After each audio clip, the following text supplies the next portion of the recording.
The age of your eggs, and therefore your egg donor, make a huge difference. And if anybody hasn't told you why, I'm here to tell you today.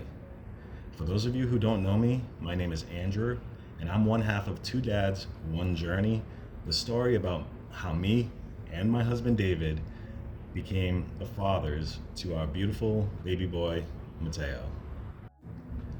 Eggs and sperm are formed in very, very different ways. Now, when we talk about eggs, something really interesting happens.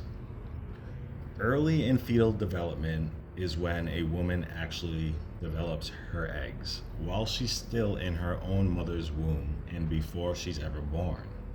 Now, what that means is that she'll be carrying those eggs with her for the rest of her life.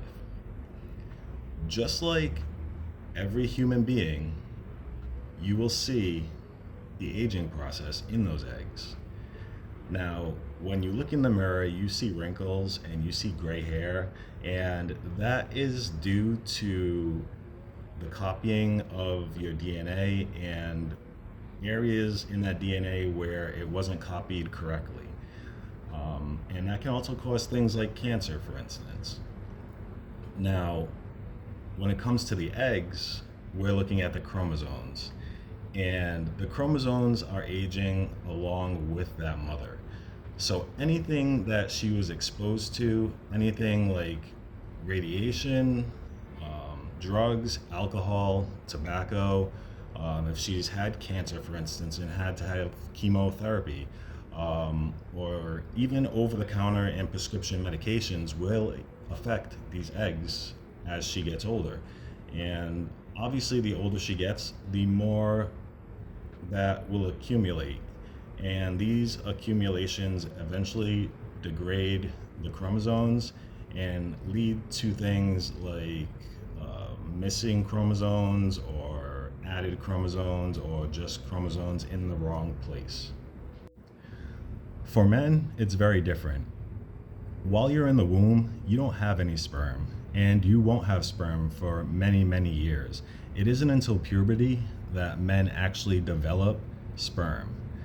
Now, keep in mind, I had said that women carry these eggs with them for the rest of their lives. With men, they're only carrying their sperm with them for something like 64 to 74 days. And after that, it is completely renewed.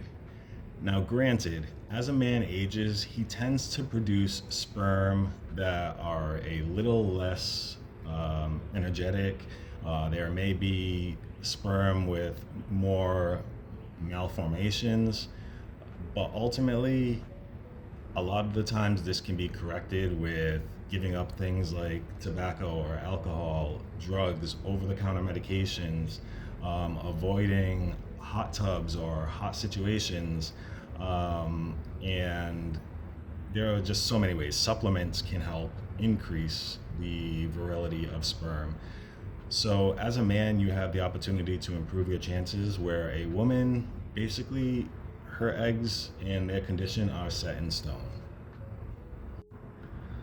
A lot of two-father families really want their embryos to, or their children to be, related to both fathers. And in some cases, this isn't the best bet. A lot of times when you think about creating a family, it automatically goes to one of the partner's sisters or cousins as a donor. But chances are that that sister or cousin is close to your age. And by the time that you have the financial ability as a man, as a gay man, to create a family, you're a little bit up there in age. And more likely than not, so are your sisters or your partner's sisters. So using their eggs as donor eggs may not be the best bet for you. Now, I'm not saying that younger is always better, because it's different for every person in every situation. And like I say in almost every video, IVF is never a guarantee. I'll give you the example of Mateo. Now, Mateo's donor was in her early 20s, and she donated us a huge lot of eggs, 28 eggs actually. Now, that's a good number. out of those 28 eggs, only 2 became embryos, one of which eventually became Mateo. Now, you would think with 28 eggs you would end up with a lot more embryos, but there are several reasons why this could have happened. One of them could have been just genetic mismatch between the sperm that was used and the egg that was used.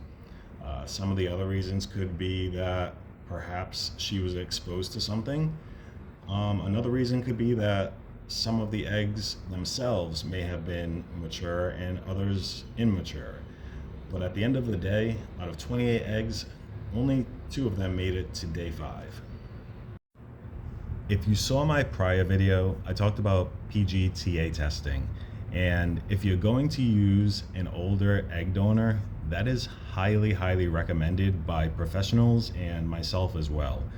If you're going to go through a reputable egg bank, they typically choose women who have had a healthy lifestyle, are not smokers, not heavy drinkers, not drug users, and are basically not exposed to anything that could possibly cause harm.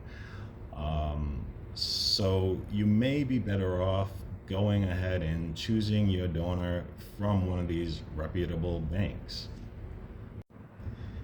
In our case personally, since our donor was young, and even though there were only 2 embryos out of those 28 formed, we decided to go ahead and transfer our little Mateo, and he actually implanted and developed into this beautiful, healthy little boy. This is a choice that we are happy we made, but ultimately it was a choice we made because all of our PGTA tested embryos had failed us. Now, again, I won't say I'm for it or against it, but just take that into consideration. So just to quickly recap here, the things you want to do is try to find an egg donor who's young. The next thing you want to do is, as a man, you want to make sure that your sperm is the highest quality possible, and in doing so, you want to give yourself 64 to 74, even 80 plus days if you want to be extra safe, to make sure that you're detoxing your body, not using alcohol, nicotine, or drugs, and that you're taking as many supplements or prescribed medications to improve the virility of your sperm. Again, I will ask you all to like, follow, and share this with anybody that you think it might help. And as always, we are open books, so if you have any questions at all, please feel free to ask them. You can post it in a comment, or you can message us privately, and we will do our best to get you those answers as soon as possible. So I hope you all have a great day, evening, morning, whatever it is, wherever you are, and we'll chat soon.